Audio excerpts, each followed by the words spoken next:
монголчуудын MJL радио 88.3-ыг сонгон сонсож байгаа сонсогч танд баярлалаа. 7 өнөө бүрийн даваагаас баасан гарагт 9 цаг 10 минутанд танд хүрдэг Ямааны махан халуун дээр нүрээтэй Hot Topics нэвтрүүлэг эхлэхэд бэлэн болсон байна. Hot Topics нэвтрүүлгийг радиогийн 2 дугаар студиэс хөтлөгч Царамото болон саран гэрэлтэх Ари нар хамтран өргөж байна. Найруулагч Чаржимбат ажиллаж байна. Өнөөдрийн Hot Topics нэвтрүүлэгтээ гэрэл гигээ хуваалцсан өрөөтэй Lipton Ice Tea хамтран ажиллаж байна. За мөн A Bolt of Flavor өрөөтэй Black Thunder чихэр шоколад хамтран ажиллаж байна. За өглөөний мэнд Ари сайхан амарсан уу? Өглөөний мэнд наран гэрэлтэх Ари, одон гэрэлтэх Чимба. Тийм одон гэрэлтэх Чимба. За өчигдрийн Hot Topics нэвтрүүлгийн YouTube-ийн комментуудаар өнөөдрийн нэвтрүүлгээ эхлэе. Алтан зөрхтөн ингэж хэлсэн байна.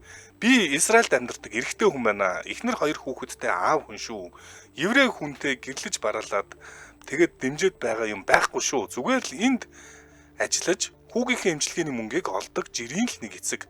Израиль улс надад маш их зүйл өгсөн. Буюу хүүг минь өгсөн. Ямар ч үед Израилийг дэмжинэ гэсэн мэн.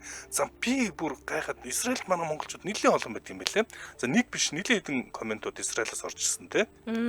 Одоо баясан амар байна. За амар ми байна. Энэ амар ми бас намайг одоо еврей үнтэй суусан монгол хүүхэн гэж бодоод байна. Би 24 настай ганц би сэтгүүлч залуу байгаа юм аа. Тэгээд аргаа бараад либроны зургийг тавилаа гэсэн мэн. За тэгээд эцэст нь ганц л юм илээ. Хай эмхтэй ариг гинэ. Хай. За өнөөдрийнхөө мэдээлэл рүү орох. За тийм өнөөдрийн мэдээлэл рүү оръё. Өнөөдрийн мэдээлэл мэдээж хэрэг бас Израильтай л холбоотой байна. За Израиль болон Ираны асуудал бол дэлхийн нийтийн анхаарлын төвд яалтчгүй төвшөртэй байдлаар байна. Ийхүү нэг лүгэ одоо пуужин харуулцаад 7 дахь өдрөө болчихж байна те. За энэ дээр одоо хиний хайлтууд орж ирээд байгаа танаа ах одоо гол дүрт нь ороод ирчихсэн. Хаа байсан ойрхот орнотын эндээ Трампын л яриа болж байна. За Трамп Иран гэдэг хайлт Америк нэгдсэн улс 100 мянган хайлтаагаар тэргүүлж байна. За яагаад ингэж тэргүүлж ажиллагаа нь Трамп Ираныг өчиггүй бууж өгөхийг шаардлаа. Нэгдүгээр хоёрдугаар Ираныг ерөөсөө холдуулаа одоо юугаа нүүлгэн шилжүүлэх ажиллагаа эвакуэйт хийснээс хойш ерөөсөө Тегеранаас баахан хүмүүс одоо бөөн бичлэг гарч илээ. Зураг бичлэг ерөөсөө иранчууд Тегеран нийслэл одоо Ираны нийслэл Тегеран хотоосоо бүгдээр нийтээр зүхтааж байгаа ийм бичлэгүүд гарч байна. За бас нэг мэдээлэл бас танаа ахтай холбоотой орж ирсэн. Tulsi Gabbard гэдэг хүн бас 10 мянган хайлтаагаар Google Trend-ээр Америк нэгдсэн улсын хайлтаар орж ирлээ. За 10 мянган Tulsi Gabbard гэж юм бэхээр үндэсний одоо Америк нэгдсэн улсын энэ тагнуулын албуудыг нэгддэг өдөртөд баздаг одоо алтан тушаалтан Трампын томилсон алтан тушаалтан ууг нь бол буюу дардсан намын хүн байсан. За гэхдээ яванда ардсан намаас гараад сүүлд бүгд найрах нам руу 24 онд орж ирээд за ингээд Трамп түүнийг энэ салбар дээр томилсон. За Tulsi Gabbard Конгрессийн хурал дээр юу гэж мэдгдсэн бэхээр Иранд энэ яриад байгаа цөмийн зэвсэг болох баталгаа нотлого байгаагүй шүү гэж хэлсэн. За өөрөөр хэлбэл Израиль энэ Иранд руу цохилт өгсөн. За ингээд Израиль цохилт өгөхдөө юу гэж хэлсэн бэхээр Иран бол цөмийн зэвсэг хийх гэж байна. Цөмийн зэвсэг хийх чинь энд хариу цохилт өгөхгүй бол болохгүй гэдэг нэр дор Израиль цохилт өгсөн. За ингээд зөрүүлээд энэ одоо дайн одоо их дэгдсэн гэж хэлж болно. За ингээд Tulsi Gabbard гítэл яг тагнуулын албуудыг баздаг хүн нь юу гэж хэлж байгаа вэ? Конгресснэр Ираныг цөмийн зэвсэг яг авах гэсэн нотлох баримт алгаа гэсэн чинь танах юу гэж хэлсэн гэдэг юм. Надад Tulsi Gabbard юу гэж хэлэх нь хамаа алга. Иран ер нь бол бууж өгөх хэрэгтэй гэх мэт байдлаар хэлсэн. За энэ өөрөөр хэлбэл Tulsi Gabbard гэдэг энэ хүн одоо Трамптай бас одоо бодол санаа зөрчилдсөн гэсэн үг. За албан ёсны тагнуулын мэдээллийг нь олж өгдөг хүмүүс нь одоо баздаг хүн ингэж хэлж шүү дээ. Тэгэхэд тэр хамаа алгаа энэ одоо гэж одоо Трамптай санал зөрчилдөд байгаа юм байна. Тийм ээ өөрийнх нь томилсон хүн бас санал зөрчилдөн гэхээр гэхдээ нөгөө 2001 онд илүү Ирак руу цэргээ оруулахдаа төрийн нарийн бичгийн дарга байсан Жером Паул илүү би нэрийн зөв санаж байна. Нэг юм цагаан одоо пенцилины шил шиг юм барьчаад за ингээд эднэрт байгаа үе олноор нь хүнийг ингээд хомруулан устгах одоо биологийн зэвсэг илүү химийн зэвсэг. Колин Паул гэсэн санаж байна. Колин Паул илүү. За ингээд яг ингэж барьж үзүүлж ягаад цэргээ оруулж ясан. Тэгэнгүүт яг одоо болохоор урана баяжуулаад байгаа нүнэн одоо урана баяжуулснасаа болоод Ираны эсрэг Америк нэгдсэн улс тэргүүтээ одоо барууны орнууд чинь маш их эдийн засгийн хоргийг олон жилийн турш тавиад л байгаа. Гэхдээ магадгүй ингээд одоо нөхцөл байдал ингээд ширүүсж байгааг харахад тагнуулын мэдээ ч юм уу тиймэрхүү юмар одоо ураны баяжуулалтанд дууссан дараагийн шатанда хүрсэн байсан болов уу гэдэг өнцгөөс би одоо өөрөө үзэгчийн одоо үйл явдлыг харж байгаа хүний өнцгөөс бодож исэн. Гэвчиг одоо тэгээд Трампын өөрийнх нь томилгооны хүн тийм эсрэг байр суурьтай байхаар бас чанга юм тий. Бас нээлттэй энэ лайваар нээлттэй ингээд үзэл бодол санаа зөрчилдсөн гэж хэлж болно. Тэгээд албан ёсных нь хүн тэгж хэлээд байхад Трамп ингэж хэлсэн. Ер нь бол Иран цөмийн баяжуулах бол түүхэн дээд түвшиндээ хүрсэн буюу маш их хэмжээний урааныг баяжуулж ирсэн үнэ. Гэхдээ энэний гол нь зэвсэгт ашиглаж ирсэн гэсэн баталгаа нь байхгүй байсан гэдэг одоо мэдээллийг тусыг бард конгресс төгсөн тий. За тэгээд Ирантай холбоотой дахиад нэг трендээс давхар ороод ирлээ. Маш сонирхолтой нэгэн шин дүр орж ирж байгаа нь Резеп Палави. За Резеп Палави энэ таньдаг нэр баг чинь. Тийм Резеп Палави аавыг нь бас Резеп Палави гэдэг байсан санаж байна. Резеп Палави гэдэг аав нь бол энэ хүний аав нь бол Ираны сүүлчийн хаан. За Иран бол Америкийн холбоотон байсан. За Америкийн холбоотон байсан хааныг нь одоо дэмждэг байсан. Гэхдээ Ираны ард түмэн хаан хитрхи одоо дарангуу хитрхи одоо ялцарсан байсан учраас аваад Ираны хувьсгал эхэлсэн гэж хэлж болно. За Ираны хувьсгалыг ашиглаад энэ шашнтнууд одоо төр дээр нь гарсан шашны одоо хувьсгал гэж ярьдаг шүү дээ. За ингээд Ираны одоо тэр Резеп Палавигийн том хүн Америкт байгаа. За тэгээд бас нэлийн нөлөө бүхий оролцоотой байдаг. Өөрийнхөө Twitter дээр юу гэж хэлсэн бэ гэхээр за Ираны ард түмэн одоогийн байгаа энэ дэглэм барьж байгаа засаг барьж байгаа хүмүүс бол нурж унах нь тодорхой боллоо. Ялцрал нь дээд зэгтээ өрсөн.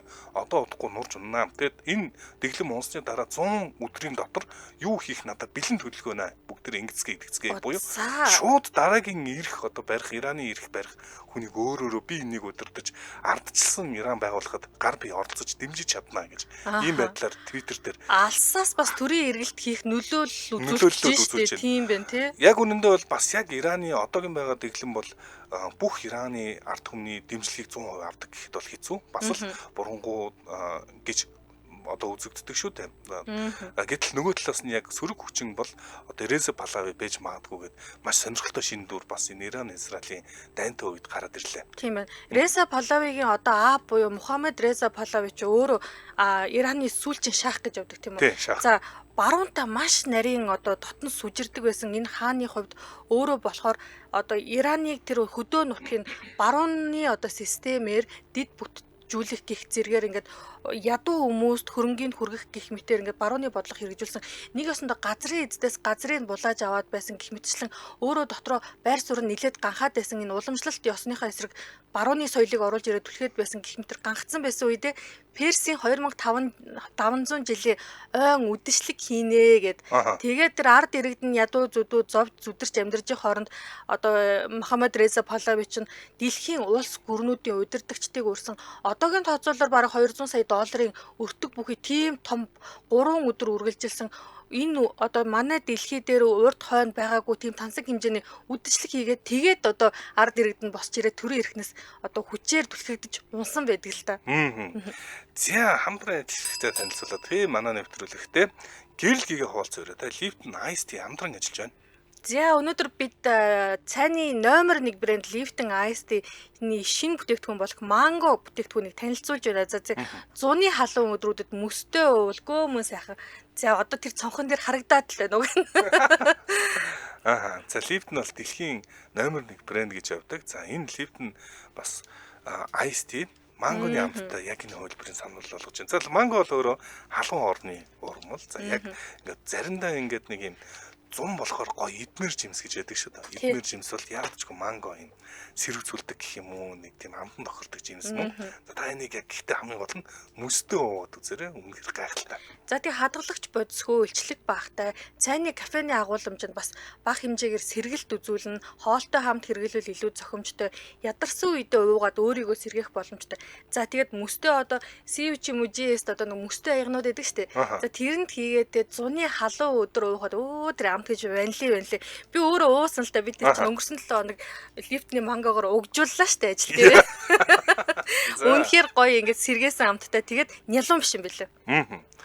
За аялалд авч явахад тохиромжтой савуулгаатай. За хаанч явахад. Тэгэхээр одоо аялал зугаалгын өдөр. Өнөөдөр чинь дэлхийн зугаалгын өдөр пикник дэй гэж байгаа. Ийшээ тийш зугаалмаар бол уух юм сонгомоор бол Lipton Ice-ийг санал болгож байна. За тэгээ мөсөө бити мартаарай. За тэгээд залуусын сонголт жинхэнэ жимсний 100% цайны хандыг агуулсан Lipton Ice.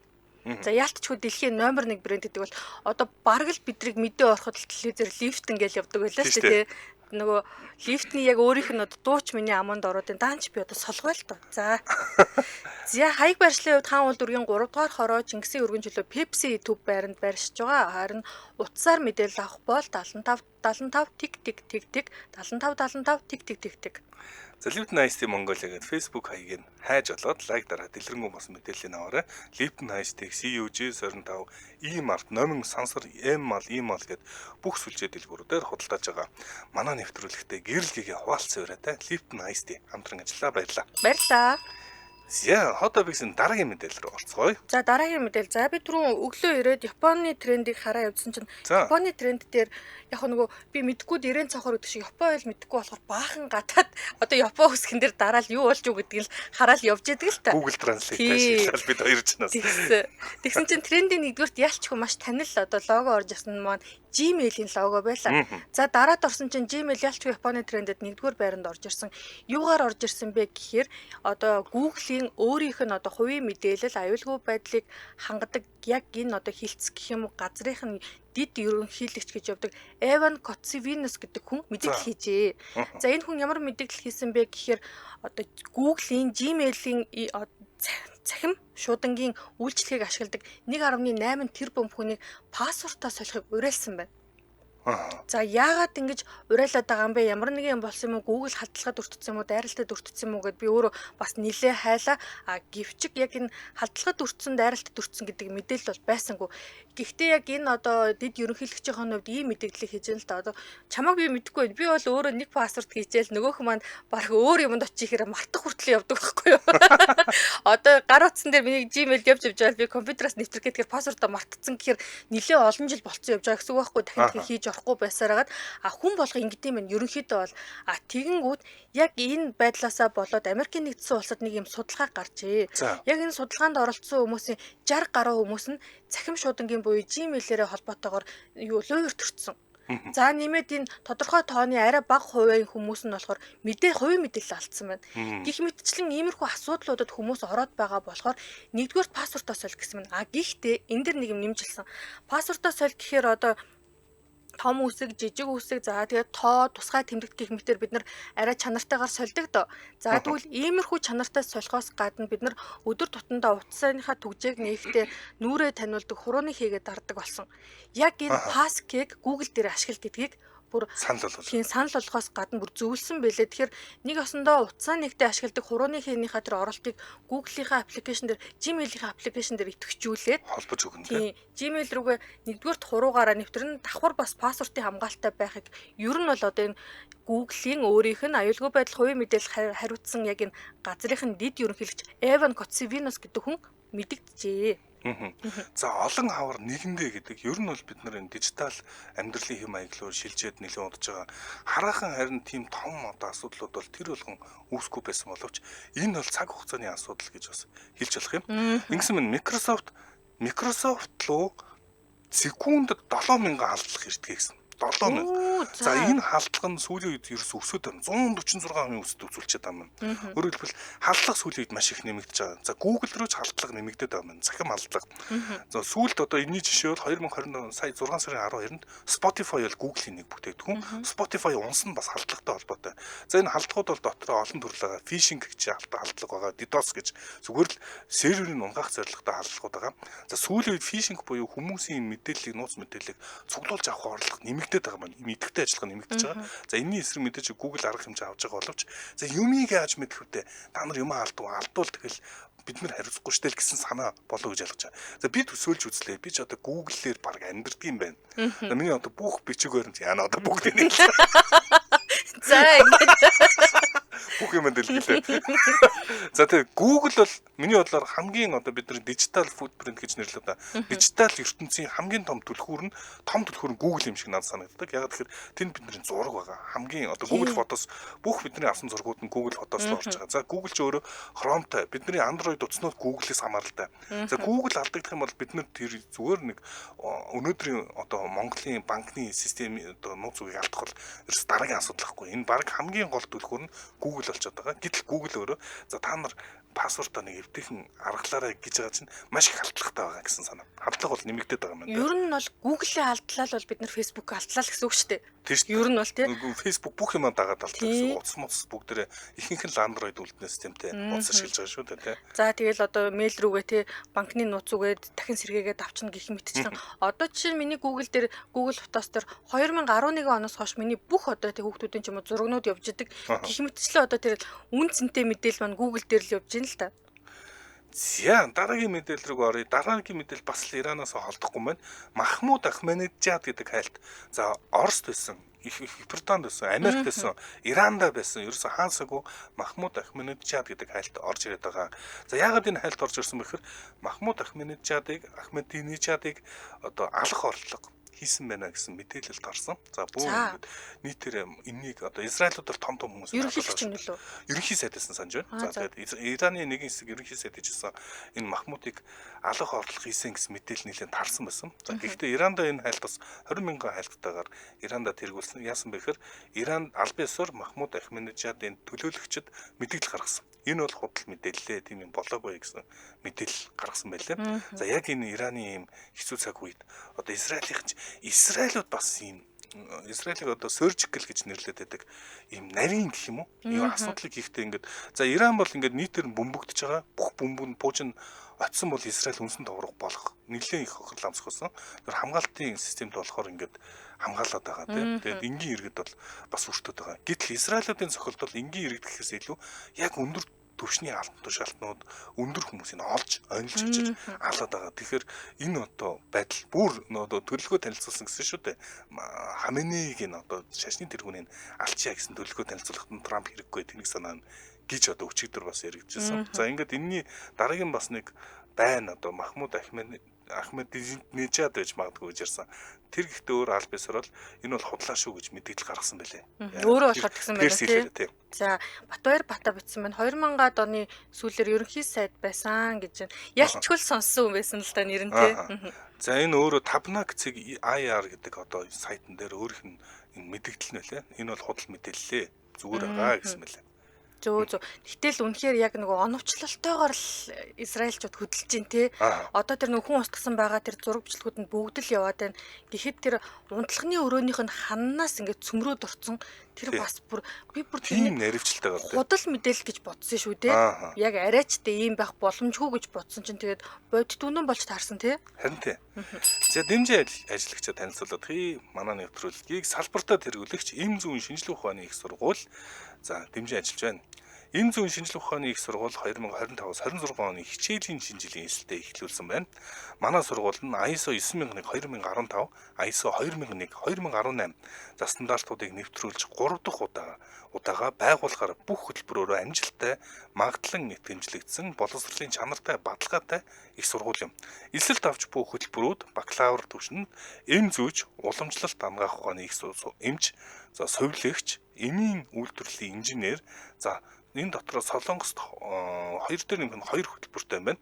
Дэд бакалаврда эм найруулагч, совилогч сургалт нь олон одоо улсын хамтын ажиллагаа, тэтгэлэг, клиник ба үйлдвэрийн дадлагаар дэмжигдсэн. За холбоо барих утасны дугаар нь 9978 4648 байна. 9511 1331. Ирээдүйн эрүүл мэндийг өөрийн газраа гараараа бүтээгээрэй. Манай нэвтрүүлгийг салбартаа тэргүүлэгч Эм зүүн шинжилгээ ухааны их сургууль дэмжиж ажиллаа. Баярлалаа. За дараагийн мэдээлэл рүүгээ оръё. За Индонезийн тренд дээр энэ орж ирсэн байсан. За Индонезиас гадна бид рүү Америкийн трендээс анх хараад за тэгээ Индонез руу н орж үзлүүдээ. За ялтчгүй тренд дээр н ороод ирсэн. Юу болсон бэ гэхээр өчтөр буюу мигмар гарагт өнөөдөр чи мегмөр лөө юу лээ өнөөдөр чи Өнөөдөр чинь савгч лав. тий. За мегмөр гарагт Индонез улсад Левотоби Лаки гэдэг нэртэй галтуул дэлбэрээд за Ааха. агаар руу 11 км-ийн одоо энэ өндөр зайд одоо утаа хайсан гэдэг ийм мэдээлэл цацагджээ. Одоо энэ зураг нь өгж гинэ бүр үнэхээр бүр Харин тийм зургийг сүрдмээр яасан?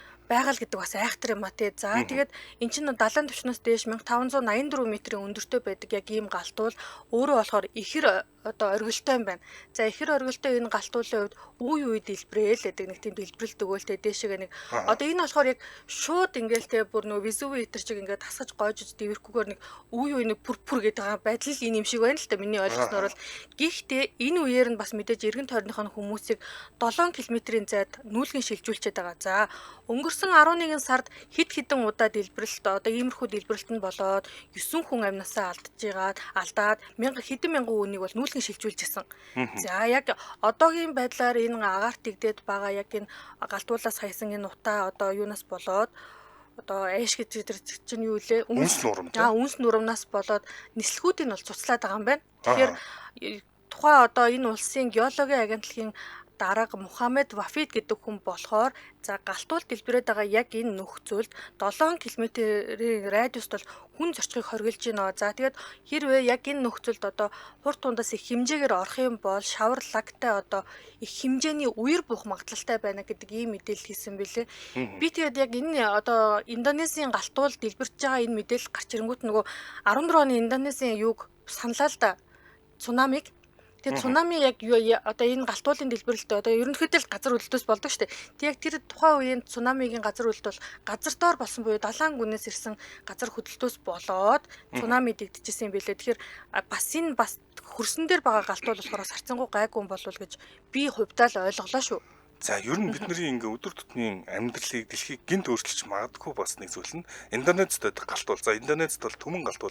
Энэ Левотоби гэдэг галтуул нь бол энэ зүүн нуусаа гэдэг ийм арал дээр дээд юм байна. Найруулга зургийн чинь ямар амар юм бэ тий. Йоо бас Бичлэг өгөөд байна. за энэ одоо байгалийн үзэгдлийг харахаар чинь хүн ялтч мөнх санагддаг. Тийм байна. Өчүүх юм а бид нар тий. За тэгээд энэ Кракатау гэж галтуул бас 1800-аад онд дэлбэржсэн санаж байна. За дэлбэрснээс нь болоод хэдэн хоног дэлхийд даяараа ингээд нөгөө үнс нурам бүрээд тэрнээсээ болоод хүүтрэл авчирдаг гинт одоо дэлхийн цаг агаарыг өөрчлөх хэмжээний боломжтой байдаг. Гэхдээ Левотоби галтуул бол харахын тийм хүчтэй бол бас энэ удаа дэлбэрээгүй юм шиг байна. Байн дэлбэрээд байдаг гэж түрүүн хайр хэллээ. 11 сард. Тэгсэн 11 сард бүр хид хідэн удаа гэж байгаа байхгүй юу? Тий. Тэгээд энэ дойр хавьд байгаа улсуудад бол ерөөсөө Левотоби гэдэг л хайлт лээ. Японд хайлтд орж ирж байна лээ. За Индонезид бас орж ирж илээ. Бас л ингээд айцтай те. За гайгүй байгаа юу болж ийн гэх хүмүүс айдаг юм шиг байна. Магадгүй одоо эргэн тойрныхын улсууд чинь газар хөдлөлийн байгалийн гамшигч нь яг дэрэгдэн байгаа улс орнуудад бас нөлөөлөх магадлал өндөртэй болохоор бас хинчгэл айх байх л та. Би хүртэл санаа зовоод цунами гэж бас хайж үзэж байгаа байхгүй юу? Харин тийм цунами гэдэг хайлт бас Японд орж санаа зовоод ах шиг үлээ те. Эндээс бол цунами олж магадгүйгээд. За түнтүүгийн галхуу ингэсэн байна. Газад оновчтойгоор хэдэн мянган гимгүү иргэдийг алж хядчээ зөв үү гэсэн. За бид хоёр бол сая Ираны эсрэг явуулсан ажиллагаануудын зөв жишгээс нь авч үзсэн. Ер нь хэлж байгаа санаа бол маш наривчлцаагаар бас хийж чадчихна гэдэг нь хүмүүсийн гайхамшлыг дөрүүлээд байгаа. За Газад бол бид нар одоо юу гэдгийг тийм наривчлалтай зөвхөн хаалсан гэж бол хэлээгүй. Газад явуулж байгаа бодлого бол үнэхээр бас миний л бодлоош миний хувийн бодлоор бас үнэхээр нүд альтрам хэцүү бодлого явуулж байгаа. За ямар цаанаа бодлоготой гэнэ үнэхээр цаад одоо хүрх гэдэг зорилго ч гэсэн ойлгомжгүй байгаа ийм үйл ажиллагаатай байна те. За ингэсэн байна. Соёл эрдэнэ наран гэрэлт хайрыг хөөхөн гэсэн байна. За чамаа гэлж байна. Эфирийн соёлтой хүний урдуур орж мэдэм хийрдэггүй. Үнэн сэтгэлээсээ инээдэг мэдлэг боловсралтай соёлтой эмэгтэй юм да. Амжилт хүсье гинэ. Оо ямар хөөх юм баярлаа. За Виктор Голиа гэж ингэж мэдлэгтэй хүний заналтай те гинэ. За гараад өглөө. За баярлалаа. Би бүр нийслээ. За манайхан хаана нэ? Би өнөөдөр ч ингэж жаргалтай явах нэ. За дараагийн мэдээлэл рүү орцгоё хоолой гэсэн дараагийн мэдээлэл Солонгос руу очноо. За Солонгост өчигдрөөс хойш нэг сэдвээр шуурлаа. Тэгэд ИХТО гэдэг хайлт 50,000, ИХТО Мина гэдэг хайлт 10,000 хайлтаар Солонгос тэргүүлж байна өчигдрөөс. Хин яав. Чи бүр яг ингэ ариугаа яг нэг ярих байгаа мэдэн дээр нүдэн сэргээл ирэн заяа. За ИХТО гэж хамтлаг За ийхэд 3 гишүүнтэй охидын хамтлаг. За энэ бол саяхнаас одоо нээлттэй одоо танилцуулаад гэх юм уу олон нийтэд ингээд танилцуулаад 9 сар болж байгаа гэж одоо мэдээлсэн байна. Би бол нарийн ИХТV гэж хамтлаг бол мэдээгүй. ИХТV гэдэг хамтлаг бол JDB Entertainment гэдэг одоо компани гаргаж ирж байгаа том юм төсөл юм байна. За тэгээд ИХТV гэдэг манай найруулагч зургийг өгөх байх. За энэ. За тэгээд Солонгос ч одоо ингээд ер нь ийм шүүхийн тавцан гэдэг сошиал шүүхийн тавцан дээр гарч ирэх бол ерөөсөө бас нэг тийм хүсвэжтэй зүйл биш гэдэг байгаа шүү дээ. За энэ удаа бол сөрөг мэдээллээр инхүү орж ирлээ. Яасан бэ гэхээр ИХТV гэж хамтлагийн Мина гэдэг энэ одоо харуулж байгаа хөрхөн бүсгүй охин нь яасан бэ гэхээр энэ одоо компанийнхаа за энэ одоо том production компани JDB компани Канхи гэдэг энэ залуутай явуулсан болж таарсан. За энэ ингээд зураг нь энэ хоёрын ингээд зургууд нь үнэх ингээд интернетээр нэг тараад байгаа юм байна. Татн байгаа зураг юм уу? За энэ яагаад тараад байгаа шалтгаан нь мэдээж хэрэг энэ том одоо Канхи гэдэг том захирал гүйцэтгэх захирал нь энэ хүн чинь эхнэр хүүхэдтэй, хоёр хүүхэдтэй эхнэртэй хүүхэнд ингээд явуултлаа гэдэг одоо бөөн асуудал. За ингээд одоо энэ одоо ИХТV гэж хамтлагаас Мина гарлаа гэсэн мэдээлэл өчигдөр бол явж ирсэн. За ингээд энэ Мина гэдэг одоо дуучин гарч байгаа юм байна гэсэн чинь бүр сүултээ юу болсон бэхээр ИХТV гэдэг төслийг тэр чигээр зогсоолоо гэнэ. Ийхүү. Тэр чигээр ингээд татан буугдсан гэж хэлж болно. Тэгээ энэ асуудлаас болж одоо юу гэх юм одоо юуны соёлтойгоор хэлж юу юм би соёлгүйгээр нийлэх гэдэг. Тэр нь юу юм? Нөгөө нэг эргэтэн мэрэгтнээс бүкс бүрний асуудал. Ер нь бол энэ компани өөрөө энэ бүр тэрвэрлдэж байгаа зураг нь ингээд цацагдсан биш тийм байна уу? Баларсан юм бэ. За тэгээд ингээд охтуудын хамтлаг энэ чинь бас маш эмзэг сэдвтэй. Бодвол насны зөрүүтэй л илүү дээ. Энэ одоо хол насны зөрүүтэй байж тарах гэдэг тийм Канхи гэдэг. За гүйцэтгэх захирлын за миний төсөөлөөр нэг 40-оос 50 орчим насны ихэд энэ охин болон 20 орчим насны л охин харагдчихна. Магадгүй 18. Минагийн бол баг насанд хүрээгүй гэж баг ойлгосон шүү. За би хараад Канхи. Бүр насанд хүрээгүй. За би 17 18 байл гэж ойлгосон. Ярьж тэр хооронд чинь би яагаад энэ одоо 2000 оны яг дунд үеэр Монголд бас яг энэ стил орж ирсэн. Энэ эмэгтэй хамтлагийн охтуудын хараад улзанг гэдэг нэг стил байдаг байсан. Нүдэндээ ингээд нэг тийм том болгож будаад доогуур нас ингээд зураад яг одоо энэ хэрвээ найруулагч түрүү яг тэр хамтлагийн 3 гишүүний зургийг өгсөн байсан. Тэрэн дээр болохоор ингээд яг тэр улзанг гэдэг стил мөн болов уу гэж би хараад байна л да. Монголд бас яг тиймэрхүү зурагтай охтууд хай тав дээр их гарч ирдэг байла. Дараа нь ингээл фэйсбүүкийн яг ихэнх үеэс л яг тэр стил жоохон анигдаж эхэлсэн юм уу? За би энэ юу Канхи хоёуланг нь хайгаад олж чадсангүй. За ямар ч гэсэн энэ зургийг харуулж байна. Канхи гэдэг. За энэ залуу бас ер нь тийм 50% хүрсэн шинжгүүлэн гэхдээ солонгосуудад идэх хэцэлтэй. Хэцүү солонгосчууд чи яг нэг 30 таар гэж харангууд 50 таар явж байдаг тийм их залуу харагддаг. Одоо 70-тай үнийн би нэг 40 гарцсан хүн байна уу ч гэж хармаарч юм шиг ер нь их залуу харагддаг л да тий. Яг би 18 19 байж магадгүй гэж бодсон хэрэг энэ ч нөө дүн гэж дебют хийж байгаа хамтлаг. Дүн гэж ингэ бэлдэж хагаад за охтын хамтлагийг бол дебют хийхэд бол солонгосын энэ систем бол entertainment систем бүр 13 14 дээрээс сонгон шалгаруулалт хийгээд 2 3 жил нүдж байгаа тэгж яагаад гаргаж ирдэг. Тэгэхээр нэг тэр хавцуулал гэж бодож исэн юм. За энэ дээр би зургийг харж чад энэ нэлийн жоох охин байна да гэж бодсон чинь энэ одоо захирал нөхөр чинь балаа болохгүй бүдгүй юм болоод компани аач огноож өөрхөн амьдралаач ингэж хэрэг явчлаа. Үгүй тий одоо тий өөрийнх нь гэр бүлийн амьдрал тий ядгаж солонгочууд чинь нүдж балдаж байгаа байлгүй одоо бодвол нэг ёстой л нэг хил ам захтанс байж идэг юм шиг байлж тэгэл та балбаж өгч байгаа юм шиг байлаа. За Викторик коллекц инглээ гүрээ хамаг ажил амьдрал будаа гинэ. Үгүй тий энэ охины карьер дуусчлаа шүү дээ. За тий энэ охины карьер дуусаас гадна хоёр гишүүн нь ингээд хэлмэгдчихлээ шүү дээ. Одоо гимзэмгүй мөрөөрөө явж байсан хоёр охин ингээд хэлмэгдчихдэг. Мөрөөрөөс хамтлагийн хоёр гишүүн бас ингээд хамтлагын татан буугдчихлаа. Сайн хамтран ажиллагчаа танилцуулаад манай нэвтрүүлэгтээ Bolt of Flavor тэ Black Thunder хамтран ажиллаж байна. За Black Thunder бол Японы шоколадны зах зээл дээр борлуулагдсан тоогоо хэмжээгээр нэгдүгээрт ордог бүтээгдэхүүн.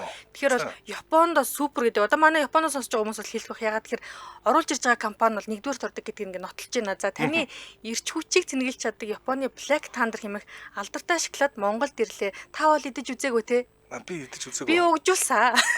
За. Офс дээр сууждаг хүний хувьд бол за тэгээ эзэн аман дороо тайлна гэж ярьдаг. Яг л тийм шоколад үлээ те. Дотроо хас юм самартай байсан. Би одоо тэрийг самар байсан л гэж бодож байна. За Япончийн шоколадны соёлоор тасарсан болсон шүү дээ. Ер нь л ийм амтны хийхээр үнэхээр чамин бас гоё хийж чаддаг. Тэгэхээр Япон шоколад юм байна. За какаоны жигнэрний гашуун болон шоколадны чихэрлэг амтыг хослуулсан ийм онцгой амттай шаржигнуур бүтэцтэй. За маш үеиг Black Thunder нь Японы шоколадны зах зээлийн хамгийн борлуулалттай бүтээтгүн гэж явдаг. За уяг гэдэг нь үнэ. Би одоо яг энэ дөрвөлжин ийм дөрвөлжин юм би яг 2 өдөр хувааж идсэн байхгүй. Нэг хагасны нийтэд жоохон ингээд нөгөө дүүрээд.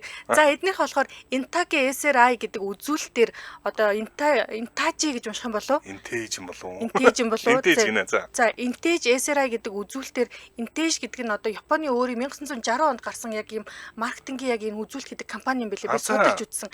За яг энэ 60 оноос хойш доктортойгоор ингээд тий 65 жил үйл ажиллагаа явуулж байгаа яг энэ Японд тэргүүлэх зэргийн энэ компаниас хийсэн судалгаагаар үндэсний хэмжээний жижиглэнгийн худалдааны салбартаа тийм үү супермаркет хүнсний дэлгүүр болон бусад дэлгүүрээс мэдээлсэн одоо хамгийн тий супер одоо шоколад гэдэг нь бол нотлогдсон гинэ.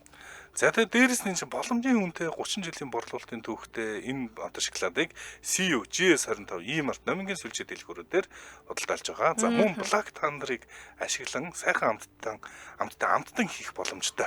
Тийм байна тий. Амттан хийхэд их зохицдог юм төрлийн шоколад юм байна. За шоколадыг янз янзын одоо өөрсдөө бас амттан хийдэг тийм бас 90 идэрчээд байна шүү дээ. YouTube-ээс бичлэг харж байгаа л дээ.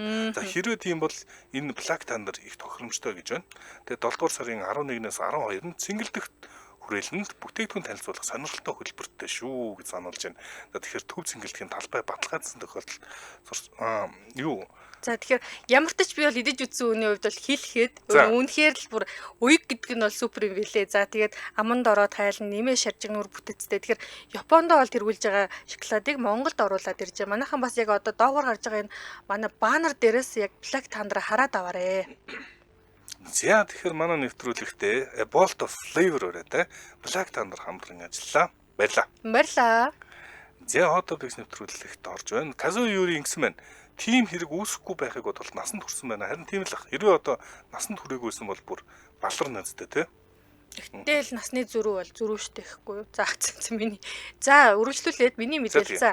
За энэ мэдээлэл уг нь бол заяа Венец гэдэг үгээр орж ирсэн. За яг Венец гэдэг энэ үгийн арталда дэлхийн тэргүүн тэр бомтнуудын нэг явж байгаа. За тэр бомтнуудын нэрийн арталд манай ах явж байгаа.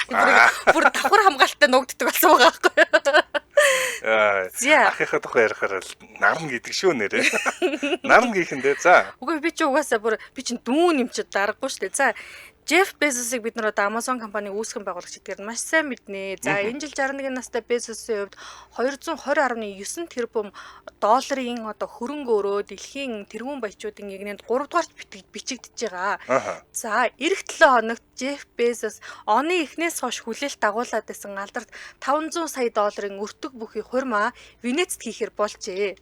За тэгэхээр эх 7 хоногт энэ хурманд болон за Bezos-ийн хувьд 2019 онд хамтран амьдарч 25 жилийн турш хамтран амьдраа тийм үү бизнесээ хамтдаа босголдсон одоо Mackenzie Bezos гэдэг эхнэрээсээ салсан.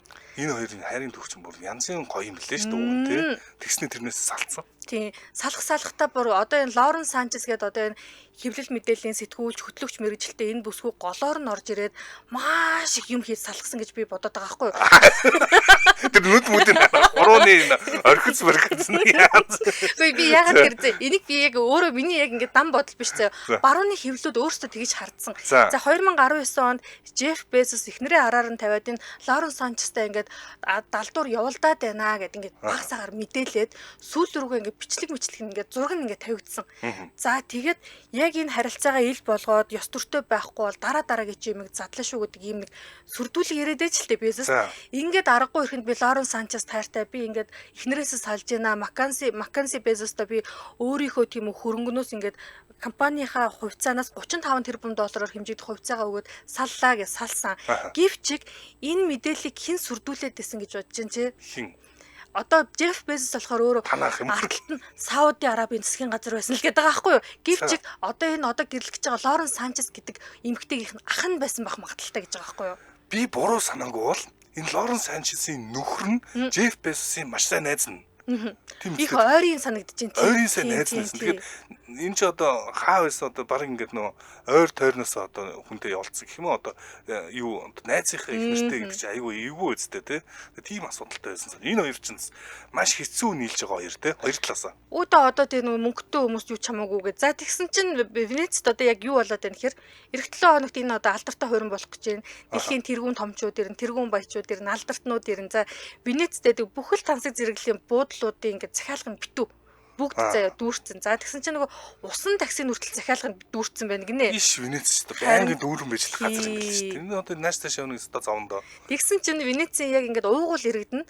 Жеф Безост одоо орон зай бүү олго гэдэг эсэргүүцлийн хөдөлгөөн одоо бий болгоод за тэгээд Безосын хурмын үеэр энэ одоо усан хоолойнууд гэж ярих юм уу каналууд дээр саад учруулад нөгөө усан заваарж очиод хурминд очих гэж байгаа хүмүүсийн замдан саад болно гэдгийг ингээ урьдчилан мэдэгдээд байгаа юм байна л да. За энэ хүмүүсийн хувьд одоо яг гинтл ингээл Безос Венецд хурмаа хийлээ гэсэн чинь гарч ирсэн биш юм байна. Өмнө нь ч гэсэн Венецийн ингээд удирдлага жуулчдад найр тавиад ингээд уугуул иргэдийнхаа эрх ашиг ингээд 2 дугаар тавьж ийн бид нар хүн биш юм уу гэх мэтэр ингээд зөндөө хэм ярьдаг байсан. А одоо харин Безосын хурмын дагуу Венец дээр бүх анхаарал ингээд төвлөрсөн байгаа үедэр энэ асуудлаа илүү өргөн хүрээдгээр гаргаж ирж байгаа юм байна. А энэ асуудал яагаад Трамптай холбоотой юм бэ гэсэн чинь тийм ихсэн яг энэ Венецийн одоо эсэргүүцэгчд No Space for Bezos гэдэг энэ одоо хөдөлгөөний эсэргүүцэгчд Jeff Bezos биднэрт дургүй яагаад тэгэхээр Bezos Трамптай их сүжирдгээ гэдэг юм мэдээ тэгж яриад байгаа юм байна л да. Хөөх юм ах минь тэнд уг нь Безосын тэр хорин моримтой юу ч оролцоогүй байжсэн зэрэг. Тэр ер нь Трамптай холбоотой хүмүүс боёо бас дургу. Ер нь эсэргүүцэж байна.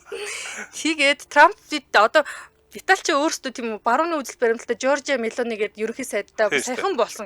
Гэвчиг Трампд дургу гэж энд ингээд бужигналдаа л одоо Венец бол ер нь хөл хөдөлгөөн ихтэй хүлээлттэй ялчгүй эх 7 хоног тойлоо магадгүй хэдхэн ч юм дугаараараа Безосын хормыг ярих нь шүү дээ. Хормыг ярих нь.